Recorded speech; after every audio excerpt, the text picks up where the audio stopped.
French, we want to hurry the process up and get to the point where we're able to communicate with ease. But the path to getting there isn't always linear, and it's never without stress and struggle along the way. It's so hard to feel confident when making mistakes is part of the process and you know there's always more to learn. But no matter your level, we all started from zero and have had days that have left us wanting to quit learning French entirely. Me included. So in this video, I'm going to share 5 French language learning truths that we all need to remember when learning French is stressing us out. And also be sure to stick around until the end because the very last truth is my favorite tip to help you speak French confidently. It's so simple, it's a tip I share often, and it's one that I found really does make a difference.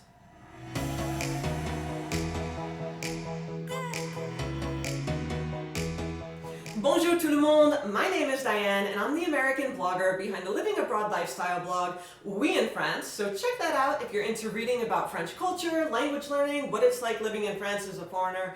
But here on YouTube, we talk about everyday French life and beyond. So if you're into that sort of thing, I'd love it if you subscribe to my channel, give my video a thumbs up.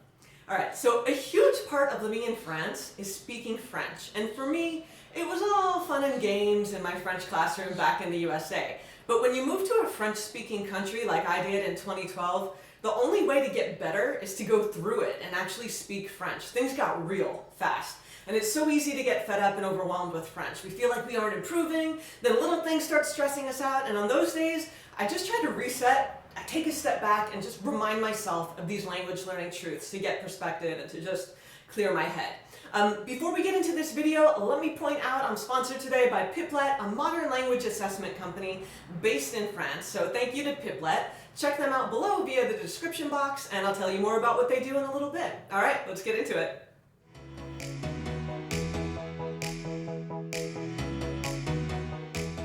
Number 1, an accent and one's level of fluency are two totally different things.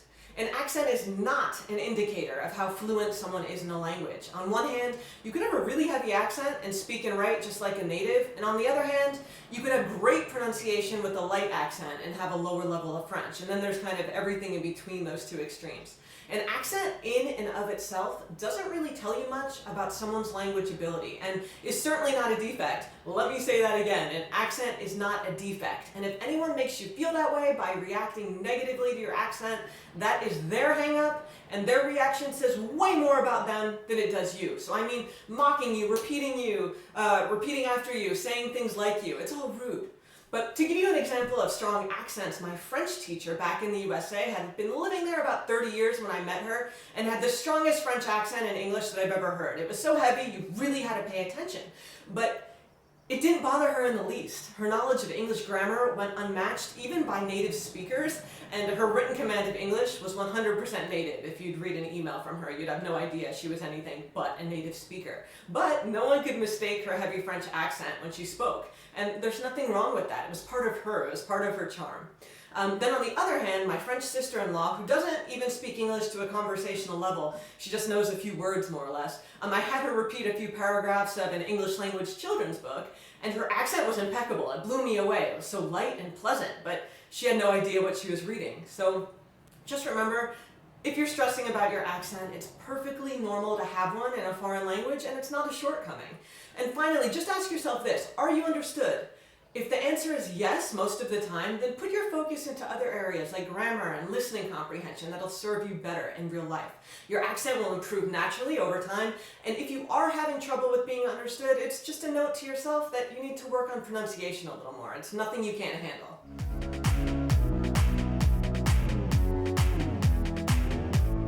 Next, putting in consistent effort day in and day out is key, and it's never too late to improve. Really, you improve in the background when you aren't paying attention, in between the little wins, the grammar exercises, and the mistakes. It's the consistency part that counts. So when you're not feeling it and you're not at your best, don't slack off. And when you're at your worst, just power through. And in all honesty, I arrived with a lower intermediate level of French, and it took me about 2 years of living in France to get to a more confident level where I could approach people in real life and, had my nose out of the book and was actually speaking to real people and approach them with confidence in my day-to-day life. But keep in mind, your progress timeline is going to vary depending on, where you're starting from and how much you put into it. But above all, consistency is key. And if you want to improve, you can't just work hard for a few weeks and then forget about French and then come back to it. You need to put in the work on a consistent level. And for me, I feel like that kind of is true for anything in life. You need to put in the work to get to where you want to go. And putting in the work doesn't mean you're going to become bilingual in a month or even a year or two, but it means you're going to get better at whatever you dedicate your time and energy to day in and day out.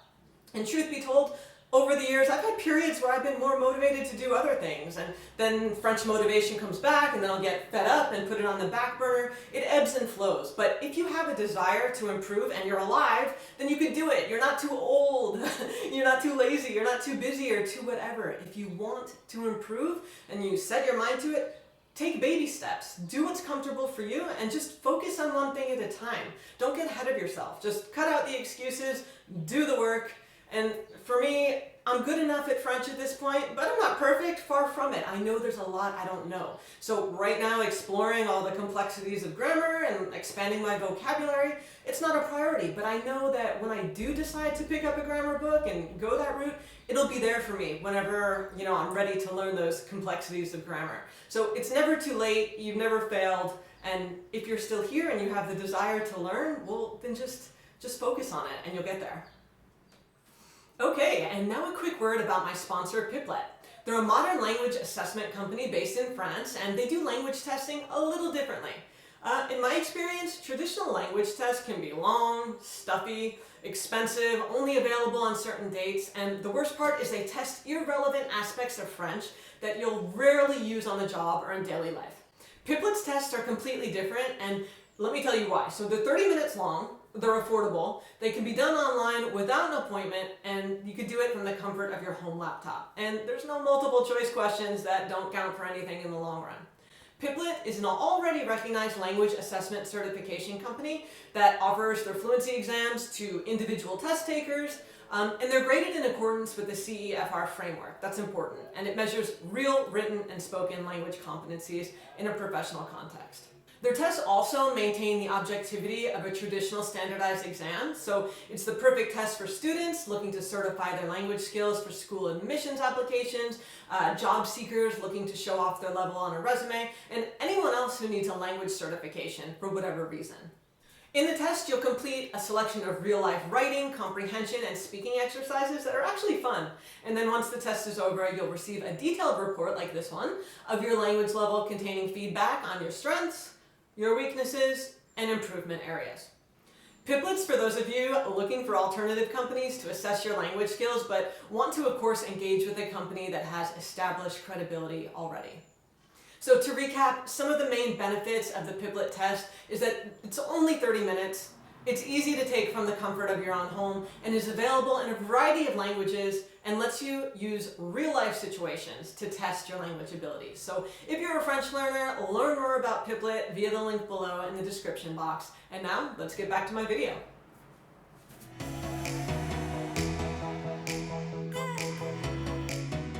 Aim for progress, not perfection. My favorite Peloton cycling instructor, Emma Lovewell, always says that, and it's true. Perfection is a myth, and it's so hard for us perfectionists out there to mentally grasp that yes, we will make mistakes, lots of them. We're not going to always understand, and it's not a personal shortcoming. It's part of the process. We all go through it. And as long as you continue along in your French learning, track your progress over time. It doesn't have to be an official test or an official exercise. Maybe you aren't formally learning French and you read books, you use apps, you listen to podcasts. That's fine. All of those forms of learning are valid, and track your progress. It's going to look different for each one of you. So check in with yourself. Ask yourself, how do you feel when you're listening, reading, speaking? How's your confidence over time? Are you able to understand a little better, speak with ease? Have you, nailed the conditional tense in real time? Just whatever it is for you, these little markers of progress kind of pop up when we aren't paying attention, and I'm urging you to notice them. When you notice the progress, it's enough to propel you forward sometimes. I always focus on the negative. I focus on all the things I messed up, and I have to force myself to focus on these little wins, which really do count for so much. So do your best to notice them, celebrate yourself, celebrate the progress you see in others, and remember that perfection doesn't exist. It's a myth, so just let it go.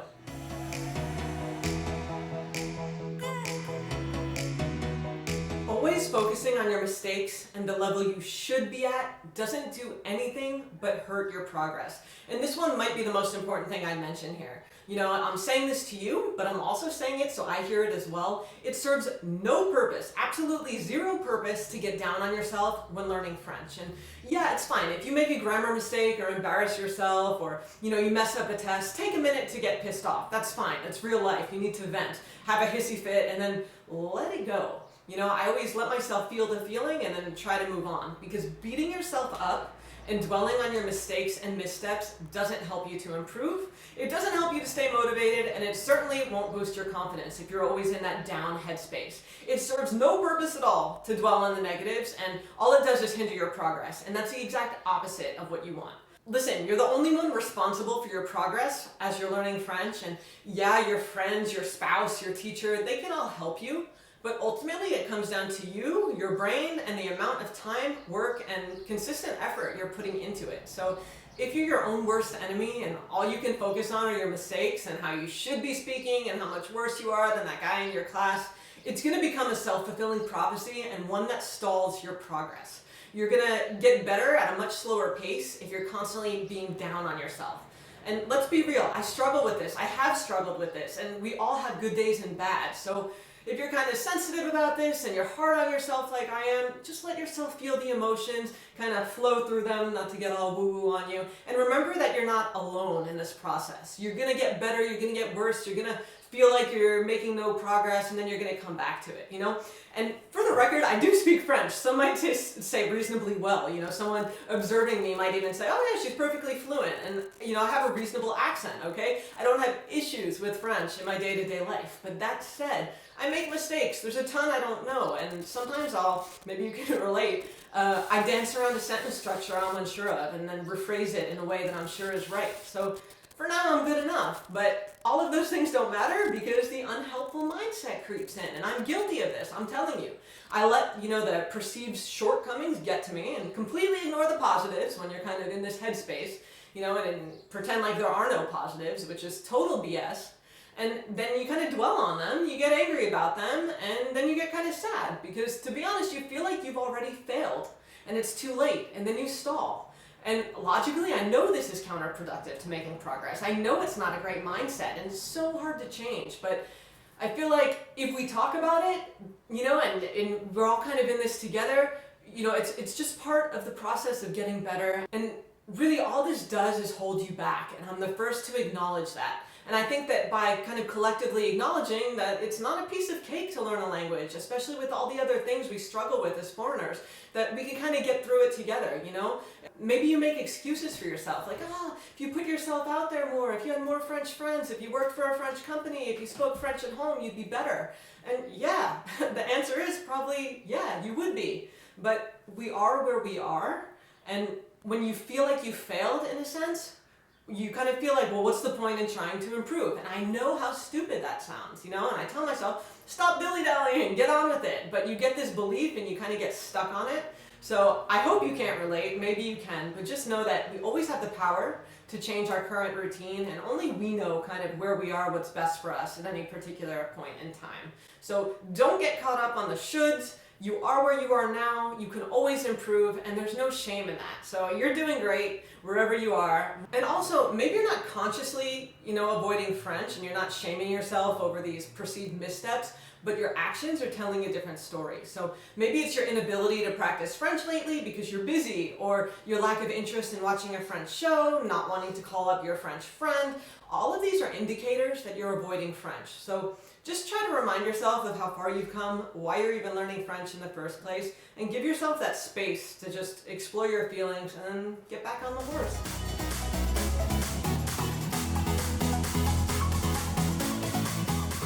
Speaking up with a little higher volume than usual is everything. And this is the last truth that I feel ties into speaking French confidently. It's my favorite and so easy to implement. And all it is to speak up and make sure you're projecting your voice a little bit as you talk. And I know it's so hard to do, especially if you're soft-spoken or when you're at a lower level of French and you're not used to speaking to French people. But really, trust me, all you have to do is speak a little more loudly than what you usually do, probably beyond your normal volume of speech. And this goes double when you're in a noisy place, so a bakery, a party, a restaurant. And it's so important because first off, when you project your voice a little bit, especially when you match it with a smile and some eye contact, just a warm expression, you automatically come across as more self-assured and more confident. So force yourself if you have to, but it's really important that people hear you. And let me give you 2 examples. So first, bonjour, je voudrais un croissant s'il vous plaît, ça sera tout, merci. Versus, oui, bonjour, je prends un croissant s'il vous plaît, ça sera tout, merci. So the second one's 100 times better. Even if you make a mistake, it's just not going to stand out because people are going to remember you as a confident person that they understood the first time.